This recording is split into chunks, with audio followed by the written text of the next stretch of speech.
Hey, how's it going, everybody, and welcome into the SFS channel. My name's Gavin, and today I'm going to be walking you all through what I believe and have found to be the most effective draft strategies for this coming fantasy season. The NFL year is right around the corner. The time this video is going up, the Hall of Fame game just took place the night before, and it seems like just the other day it was 100 days until kickoff. But now we're less than a month away, I believe, and that Thursday night game with the Cowboys and the Buccaneers is rapidly approaching. So we got to be prepared. Fantasy is obviously a great part of the NFL year, and the most important singular date of that season is the draft. That has the most impact on our teams throughout the entire course of the year and really shapes and structures the success or lack thereof that we'll have during the season. So it's really important we get this right. I'll be going more in-depth and more focused on what positions to take where, why I like certain players over others and whatnot throughout today's video. This is kind of the second video in a little mini series, you could call it, that I started back in June. But again, today we'll be diving a lot deeper. So thank you all so much for tuning into today's video. Drop down, give this video a like, and subscribe to the channel if you're new around here. Without further ado, let's hit that intro and get into today's video.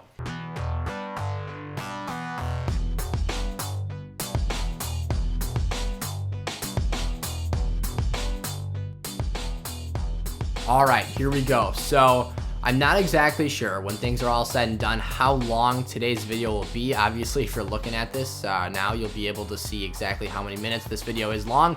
But right now, I've got about 4 or 5 chunks that I'm going to be breaking down and just trying to make it more manageable, bite-sized pieces that you all can digest and obviously get the information and take away from today's video that will be extremely helpful to you all. So if I find the need and in the heat of the moment, want to say something, add on to whatever the point was that I was trying to make, I'm going to do so. So it might go a little bit longer than expected, but it should be a fairly healthy sized video today. But nonetheless, the first thing I want to touch on today is something that I think, unfortunately, a lot of people overlook and isn't very heavily taken into consideration when making draft picks in our fantasy leagues. I think one of the most popular things for newer fantasy players to do, which we completely, if you're watching this video, good for you, because you're going to get this out of the way first things first. If you're new, a veteran player, whatever the case might be, you'll oftentimes see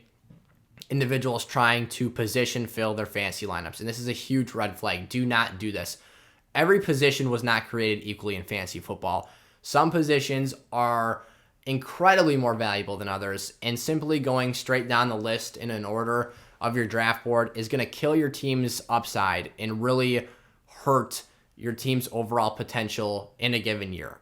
Trust me, I've been playing fantasy for almost 10 years now. I learned this the hard way. I think everyone starts playing fantasy this way. So, unless you've come in with an expert guiding you along the path, things aren't always going to be pretty. And it's kind of a tough game to play if you don't have the background knowledge that you need to figure out how to make a really strong roster. And hopefully at the end of today's video, that's what you all will find with the things through these extensive mock drafts. Obviously, I've got a ton of them up on the channel now.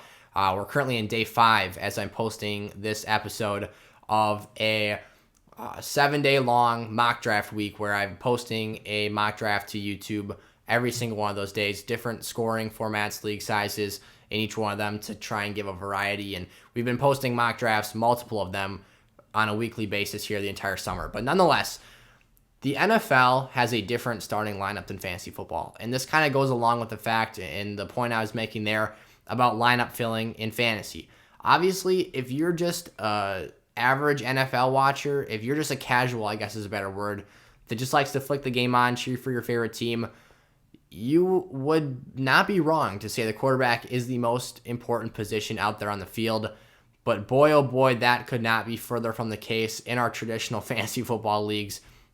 We'll get into why that is in just a second, but you can see there, I've just put up screenshots of, a standard fantasy lineup against an NFL's depth chart, and you can see that we're starting 1 quarterback, 1 running back, 3 wide receivers, and a tight end as our relevant skill players on a typical offensive roster. You're going to see that across all leagues, all teams, and that's pretty much the standard. That's the baseline. That's what every team does. That's how every team's depth chart looks. That's it. 1 quarterback, 1 running back, 3 wide receivers, and 1 tight end. We'll get into why this is important in just a second. And these might seem like the basics, But even if you've been around fantasy for a while, stick with me here for these few minutes because we'll be diving into some deeper level content here in a second. But then you see that very traditional fantasy lineup there, the perfect lineup on NFL Fantasy from week 16, which was championship week of this past season. 1 quarterback, 2 running backs, 2 wide receivers, a tight end, a kicker, and a defense. And we're not really going to touch too much on kickers and defenses. I will touch on when I think is an appropriate time to draft them later on in today's video. And I will talk about them sparingly, but they will be mentioned and brought up. So if you really want to hear that, that'll be towards the end of today's video. But why is the difference between those starting level positions important for our fantasy football success? So when we have to deploy multiple starters at a given position in our fantasy lineups that don't actually have multiple starters on the field on their NFL teams, that creates something we like to call positional scarcity. You might have heard this tossed around in other channels and other areas of the fantasy community out there on YouTube, social media, anywhere you digest and get your fantasy content here this offseason. So obviously with there being 32 teams in the NFL, we've got 32 NFL teams, 32 NFL starting quarterbacks, and only 12 starters in those fantasy leagues for 12-team leagues. So essentially, if you're in a fantasy football league where there's 12 members and you only have to start and are only able to start 1 quarterback, 12 of those 32 quarterbacks will be in play on a given week. That means 20 of the starters, over half, are not being used on a given week-to-week basis. The wide receivers, we'll come back to running backs in a second. You saw on that depth chart from the Kansas City Chiefs on the previous slide, have 3 starting wide receivers in their lineup. Simple math, 32 teams times 3 wide receivers starting per team, 96 NFL players are starting wide receivers. Versus, in our fantasy lineups, this is excluding flexes, by the way, keeping things very simple. We only have 12 teams, which is a fairly sizable fantasy league. You've got 2 starting wide receivers in that fantasy football lineup. 24 of those 96 are starting at the wide receiver position. Tight ends is a little bit different. I put 32 plus tight ends start in the National Football League for the simple fact that it is fairly popular. I believe that the New England Patriots will be amongst the teams this season where technically there is 1 starter, that being Jonnu Smith, at the tight end position for the team. But Hunter Henry will also be a quote-unquote starter as the Pats very, very frequently run 2 tight end sets and have multiple of them on the field. So there is the opportunity for more than 32 starting NFL tight ends. But again, to keep it simple, only 32 starting NFL tight ends. Well, I should say there are 32 starting NFL tight ends. And in our fantasy leagues, where you're only required to start 1, there is only 12 in use in those 12-team leagues. Again, just like quarterbacks, leaving 20 of them free and available. And then, just to keep things quick and shortcut here, same exact situation for defenses. 32 teams, 12 fantasy teams. You've got 20 teams not being used on a week-to-week basis. So, the rest of these positions are highlighted in green. Why is the running back position highlighted in red? This is because there is an extreme positional scarcity issue at the running back position. We are asked and forced to, in nearly every single fantasy league that you play in, outside of ones where you and your buddies might make some very untraditional lineup choices and choose to do some very creative things, there is only 32 teams in the NFL, 32 starting running backs, only 1 running back starts per team. You are required to start 24 of them across your fantasy league. That means there are only 8. The bottom third of the running back crop are the only players not being required to be started in a lineup. And again, this excludes flex play. So if you add in another 12 potential players across the running back, wide receiver, and tight end positions that can be started in that flex spot, you're talking about potentially making it even more stingy to find quality players at that position, because now you're looking at potentially starting a 3rd running back on a given week. So hopefully this got my point across to demonstrate the fact that there is a wealth and a surplus of available players at nearly every other fantasy position in our fantasy leagues, except for the running back spot. This is a spot that is extremely and ever so increasingly thin for top-end talent. We're lacking workhorse running backs in today's NFL, and they come few and far between. So you have to capitalize on these guys early and make sure that you get the quality and requisite players to make sure that you're able to actually make those late season league-winning runs. So with that being said, take a look at the draft board here.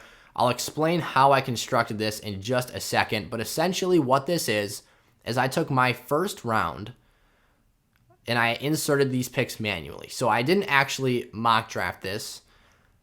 This is the technique I used here.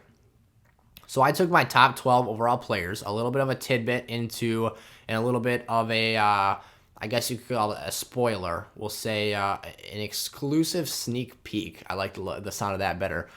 Into my top 12 half PPR rankings for this coming season. Christian McCaffrey all the way down to Stephon Diggs at the 12th pick.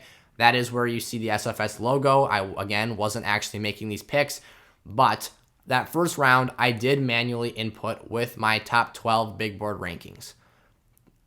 After that, I took the second and third round and I paired those players. Say what you will with the players I put in each spot there, but I paired them with the players I thought best went well with the player already taken for that team in the first round, if that makes sense. So you see here, Devontae Adams goes in round 1 to team 9. I then turn around and take Antonio Gibson as he's my top ranked running back left on the board at that spot on the draft board. Stephon Diggs at the 112. We'll go a different pick. We'll go the 111. Travis Kelce. You can't really see the 112 all that well because the screen just doesn't hold it all. Travis Kelce was my 11th ranked player. So then in the second round, I said, okay, Travis Kelce is my first asset on this team. What is the next pick I should make for this group? You get what I'm saying here, so on and so forth. For the second and third rounds, that's how I approached it. After that, I turned on the CPU auto draft and let it take care of the entire rest of the board. You'll see how that played out. Again, this is a half PPR 12-team league. The purpose in 16 rounds, the purpose for that league size setting, scoring format, whatnot, is it's the most balanced. So if you're watching this as a PPR player or a standard player, I'm only half a point from you. I've said this a couple times in the last week or so because I really want to drive home the point here that on the SFS channel, I'm doing everything I can to make sure that my content, my information is relevant to all fantasy players. Now, there's going to be some outliers out there where I don't specifically make Superflex content. I don't specifically make tight end premium content, but hopefully my thought is with half PPR scoring, I am at least within a half point of a per catch basis of every other fantasy league out there, regardless of that scoring format. So that's the justification behind that. But I turned on the auto draft and just let it take care of the rest of the board. And at the end of the day, things played out how they did. But what I'm here to do now is look back in retrospect when we're not so much going to be staring at the draft board the entire time, but I think more so where the value in today's video comes from is just listening to what I'm saying about each spot on the board here. Again, you see it on the screen. I'm going to be going over early round strategy, middle round strategy, and late round strategy for this season. So take a look at the board here. I've inspected it after I let the CPU do its work. And these are the first 6 rounds of the draft. These are what I would clarify or classify rather as the early rounds of the draft board. I think maybe the 5th and 6th round can start to be considered middle round. But for the purpose of this, there's some overlap here. As you'll see, I think the 6th round in the next slide here. These are the players I wanted to pop up for this first segment and chunk to explain where we need to be going with our draft board. So take a peek in particularly at the first 3 rounds where I was picking. What is the common trend you see here across 3/4 of the teams? Nearly every team has a similar draft philosophy going on here because I found that I was able to do this, but there came points on the draft board where that opportunity actually ran out and I wasn't able to do this one thing. I won't keep the on-camera suspense going too long. If you really want to challenge yourself to find it, pause the video, do whatever you got to do. but 9 out of the 12 teams in the first 3 rounds took 2 running backs on their squad. 2 of 9 out of 12's first 3 picks on the draft board were at the running back position in a half PPR league. This is not some standard running back skewed nonsense going on here. Nearly, well, yes, I guess it would be nearly half of the picks off the board. Here, it's quick math. I didn't do this. The first 8 picks for running back, 9, 10, 11, 12, 13, 14, and then 18, 19, 20, 21. So 21 of the first 36 picks off the board were at the running back position. What does that tell you?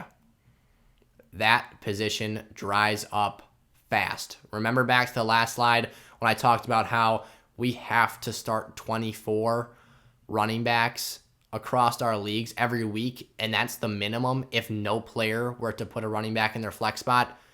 In the first 3 rounds of my draft, I sucked up 21 out of the 24 required starters on the league's draft board.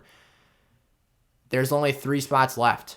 And those next 3 players, I would not feel great about punching into my lineup as a week in and week out starter. Travis Etienne, Myles Gaskin, Mike Davis. So, they're not bad options. They're quality, but they're not exactly the players that we want to be taking in that spot. They'll give us the chance to win our leagues, to come out here in the 4th, 5th, 6th rounds and take the players that have incredibly high upsides and have league-winning potential. Now, there is the argument to be made here, before I skim past it, that Travis Etienne is one of those players. But however, he is also a player who I've got on my must-fades list because I think the risk there is extremely strong, and I think that we'd be much better suited going elsewhere. So please, do yourself a favor. The number one thing you have to do in the first 3 rounds of the draft board is you have got to walk away with 2 running backs. Doesn't have to be 3. It just has to be 2. I've seen 3 be done, and I've seen it be done very well. I've seen teams come in, at the 1.1 or the 1.2 draft spots, and on that bend, if teams aren't going RB heavy, pick up some great value. But no matter how the rest of your league drafts, I very, very strongly believe if you draft 2 quality, the best running back available in either the 1st and 3rd, the 2nd and 3rd, or I guess those are really your only options, you're going to find a way to make the rest of the board work. It's going to make it a lot more easy to be flexible down the stretch. You're going to be able to have choices to make picks at other positions with incredible upside, and you're not going to walk into the late stages of your draft feeling like you're strapped, you're weak at the RB spot, and you need help. A simple reason that you got to do this is these running backs, they're so few and far between to find elite players. But what do you do when you roll out with an RB0 strategy and your strategy is to kind of just build around one quality running back and then that player goes down, gets hurt? You're screwed. Like, there's really no rebound from that and no way to recover. Now, I do have one exception. Just one to this first rule here in the early rounds of the draft. If you happen to be the team that drafted Travis Kelce and you did so in the first round, I do not expect you 100% of the time to walk away from those second following rounds, the 2nd and 3rd rounds, to draft running back.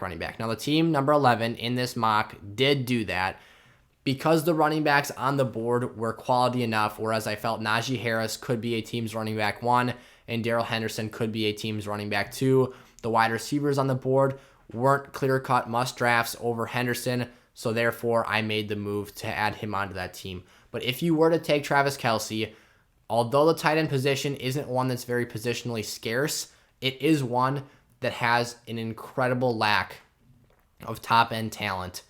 And Travis Kelce is virtually a wide receiver 1 who averages point totals far and away higher than any other player at his position, even the number 2 or 3 option. So Travis gives you so much so of a positional advantage over the rest of the tight end crop that I think it's okay, but you still need to draft 1. If you want to come back in the 2nd round, take your first running back, and then it comes back to you in the 3rd and you're just not loving the options, want to make sure you can lock up that top end wide receiver, fine. But if you can, it's demonstrated there, you can do it. Now, into my second rule. So this goes back to the running backs, and this is, you're going to find that in the early rounds of the draft, the strategy revolves almost entirely around the running back position. You have to go out there and just make sure you do right by that position group. Otherwise, things are going to get messy. They're going to get ugly. Having a better running back roster than the rest of your league is truly what wins it for you.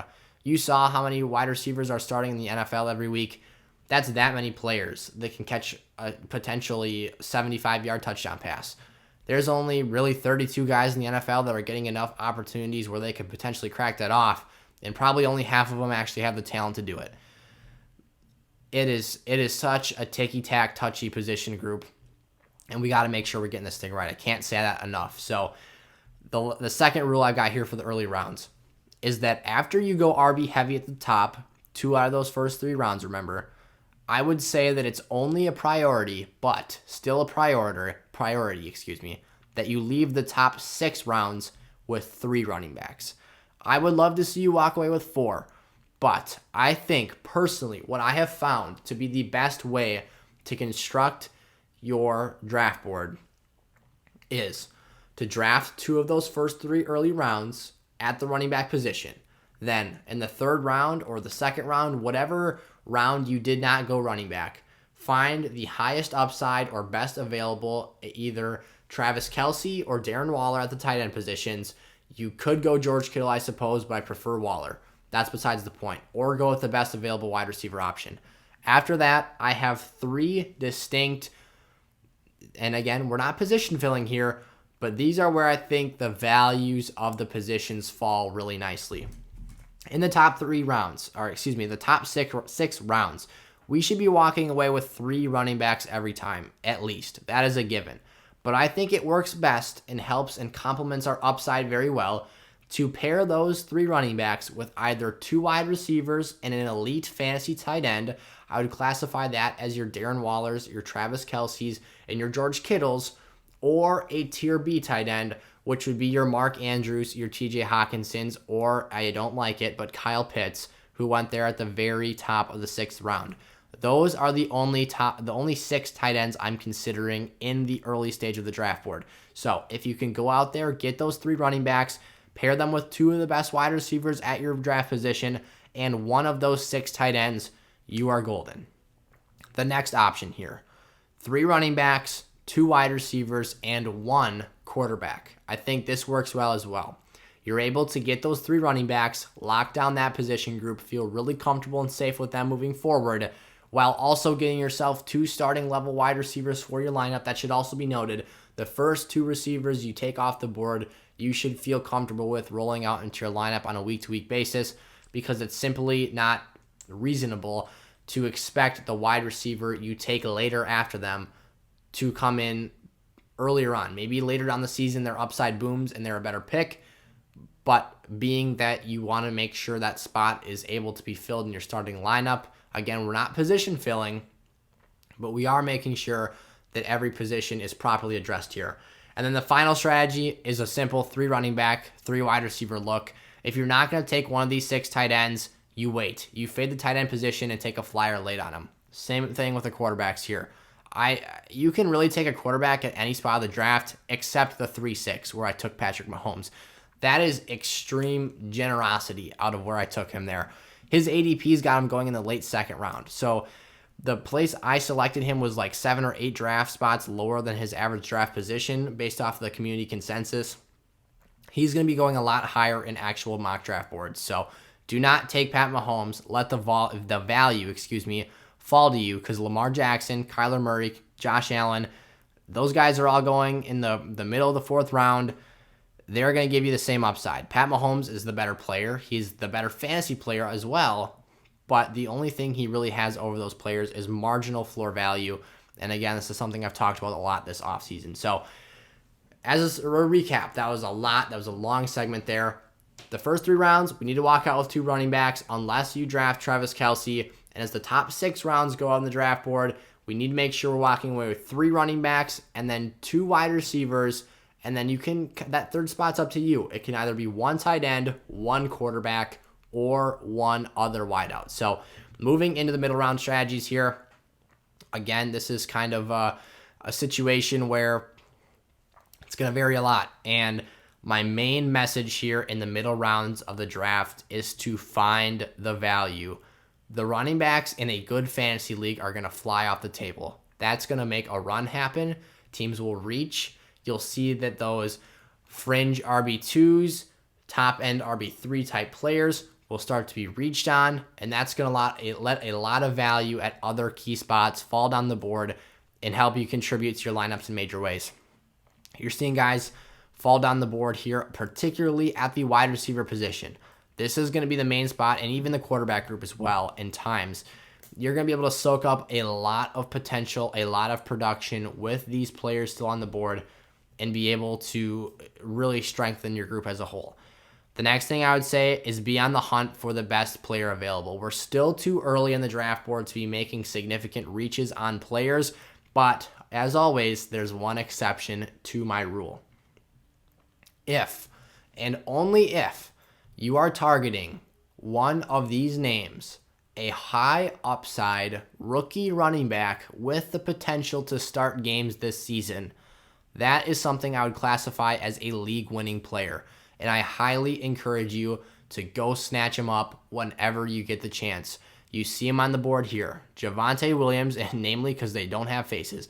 Javonte Williams, Michael Carter, I believe somewhere on here you'll see Trey Sermon. There he is at the 8.3.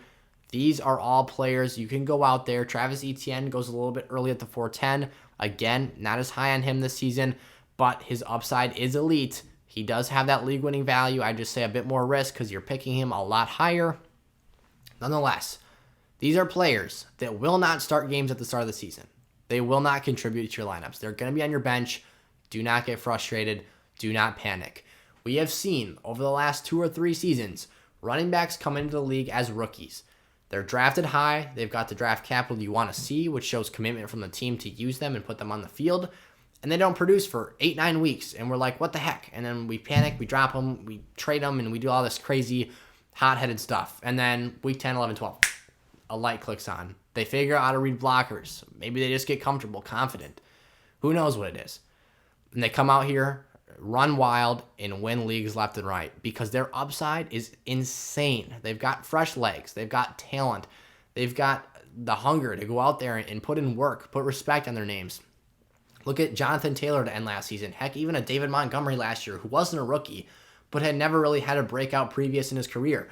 We look at Miles Sanders during the 2019 season. He did just that. He came out here and broke out in his rookie season down the stretch and was a fantastic option in lineups. Michael Carter can do that this year. Trey Sermon can do that this year. And you better be sure that if Melvin Gordon, something happens to him, Javonte Williams can do that as well. So that's what we're going for here.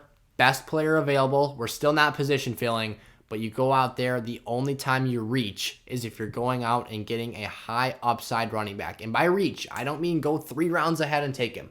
I'd say half a round is optimal based off of his current average draft position. Or if you're positive there's no chance you can get him, no more than a round. I would say that these are still dicey players. They're not a given. They're not a guarantee. But if you're looking for players that can give you the boost, the jump you need to win your leagues, those are the guys to be looking at this area of the draft board. And then finally here, we're going to take a look at the late round draft strategy. What is it all about for me? Here you go. Reach away. Again, not something I love to do. We want to find value. Value is how you typically win your fantasy leagues. It won't do it for you by itself, but it will give you the chance to put together a really strong quality roster. Nonetheless, if you want to reach up to a round in advance to select a player, fine. I mean, if you know one of your buddies is all over him, if you root for that team, he won't be there, go for it. I typically never would advise somebody to do that, but if they have sleeper potential, that is what makes it okay. Sleeper potential are players who are going late on the draft board. They have really good upside. They're relatively unproven, and that's why they're not being drafted higher, but they've got the legitimate shot to come out here, ball out, put up great numbers. I'm looking at names on the board right now. At the 10-5, Corey Davis. At the 11-1, Darnell Mooney. Nelson Aguilar at the 11-5. Rashad Bateman at the 11-6. Russell Gage at the 12-4, Elijah Moore at the 12-2. A lot of these names are going to be wide receivers. That's just the nature of the game. Remember, there's 96 starters in the NFL, and a lot of them, I think, could come out here and shock us with their numbers. And Adam Troutman at the 13-7. Maybe even an Evan Ingram at the 13-8. Traquan Smith at the 14-12. Just giving you, and I'm not going to break down these players right now, but just tossing out names that you should feel comfortable with drafting in the late rounds because they give you this elite upside that I'm talking about that'll help you win your leagues. Amon-Ra St. Brown at the 14-6. Let's look at the last two rounds here. Ryan Fitzpatrick at the 15-4. There you go. Those are the best names I see. I mean, Deshaun Watson technically at the 13-4 as well. But those are all late round names that you should absolutely have your eyes wide open for. That if they pop up and it says they're supposed to go in a couple picks, do it every time. You want to find these players that are going to give you upside. That's what it's all about here in the late stages of the draft. We've done such a good job, if you follow this draft plan, throughout the first part of the draft, picking running backs and giving ourselves a stable core to work with, that we shouldn't be worried about picking safe players at the back end of the draft because those guys just aren't going to do anything for you. I mean, what even is a safe player at this point in the draft outside of a quarterback? I mean, no one here has guaranteed value or production on a week-to-week basis. You have to shoot for the stars. Rounds 10 through 16. Again, we're not making crazy 2-3 round reaches, but you got to be picking players that can extremely outperform their current draft price. And that's what it's all about here in the later stage of the draft. So the last thing, as promised, that I said I'd touch on here is essentially defenses and kickers. You see there's no kickers in this mock draft, but there are defenses. The thing I'll say really quickly about kickers is wait till the last pick in your league to draft them. You don't need to draft a kicker early because you can A, just drop him and stream somebody else if he sucks, and B, they're all so inconsistent. It's incredibly hard to produce. Every year, I can probably throw out 3 names, and one of them will be the kicker one in fantasy. Like last year, I literally tossed out Younghoe Koo as my option, and the dude was amazing. I think Daniel Carlson actually finished as kicker one, but Koo was insane because I thought the Falcons would be a very, very productive garbage time in empty calorie yardage team that would fizzle out in the red zone and need to kick field goals. And that's pretty much what happened because they had no run game. But that's not the point. Wait till the last round and draft your kickers. Don't start reaching. Defenses, second to last round. Or, this is the big or. It's really easy to remember. Second to last round defense, last round kickers. Or, there is a way, and I touched on this in a mock draft about half a week to a week ago, this strategy. So, you can see here, it never really formalized in this mock draft, but let's pretend that that stretch from the 16-9 to the 6-12 happened in the 15th round. Well, what would happen there? Well, that's called a run. When you've got 4 or 5 picks in a row going at the same position, it's called a run because everyone's trying to soak up all the value, get the best player available, and take advantage of every selection there on the table. There's 2 ways to play a run. A, you can either start the run and get the best player available at that position, which in this case was actually the Steelers and the Rams that went very early on. But if you can visualize what I'm saying here, the first, second, third, fourth, fifth team, etc., are going to take the next best available player at the defensive position. You can A, either continue the run and make sure you soak up the next best player at that spot and don't let anyone else come back and double dip you. Or, so this is really all going to depend on where you're at on the draft board too. Or you can do kind of what, 4 out of 5 picks between the 14-8 and, or the, so we're going the other way on the draft board. So from the 14-2 to the 14-8, we saw 5 out of those 7 picks be made at the defensive position. So the team at the 14-9 had their pick of potentially 5 players who should have went earlier but weren't drafted because that defensive run went on and teams were picking straight defense. So theoretically, the team at the 14-9 could get a player at their draft spot better than the player who's supposed to be there because teams pulled the trigger on defense so many times in a row. So you can either continue the run on the position or you can end it, cut it off, and take the best value available. With defense, if the run starts prior to the second to last round, I'm probably going to tell you to capitalize on the value, because teams should not be doubling up on their defenses on the back way around. Once the teams pick their first defense, I'll say it, they're dumb to pick another one. So if they do that, that's on them. If not, capitalize on that. And then if it's a snake draft, it'll just come right back to you anyways. So you not only got the value there, but then you stopped the run. And unless the rest of the league mates continue it, you'll have your shot at whatever defense you want. But if they're playing it smart, they'll see that all the rest of the teams on that side of the board already picked their defense, and they might not be as inclined to do so. It's a really mental battle. You have to really figure out where you think your league mates are going to go and how to best play it. But that's my thoughts on kickers and defense. So either last 2 rounds or play the run one way or another. So yeah, that'll do it. Thank you all so much for watching today's video. I guess I'll see you guys in the outro. Alrighty, that was my updated league winning strategies for 2021 fantasy football drafts. Please, if you have any questions, I don't care what league format you're in, what your scoring type is, league size, whatever it is, even if it's not about fantasy football drafts, if you have a dynasty question, drop it down in the comment section down below. I promise I'll get back to you. As soon as I see that little notification pop up in my inbox for YouTube, I'm jumping on it and responding to whoever commented. So I'd love to help you guys all out. I want to be the most interactive fantasy football channel on YouTube and get you guys the best access and available information to content and information and advice this season. So if you're new around here, please make sure you subscribe. Join the free community Discord that is in the description of today and every single video I post here on the channel, and just get involved. Find a way to get in the mock drafts I do with the community here. Find a way to get yourself in that Discord. Start a conversation in there. Whatever it may be, please, I'd love to have you guys around here, and I love interacting with every single one of you guys. It's what makes YouTube so fun for me and what makes me want to keep doing it. So thank you all so much for watching. I'll see you guys next time. Peace out.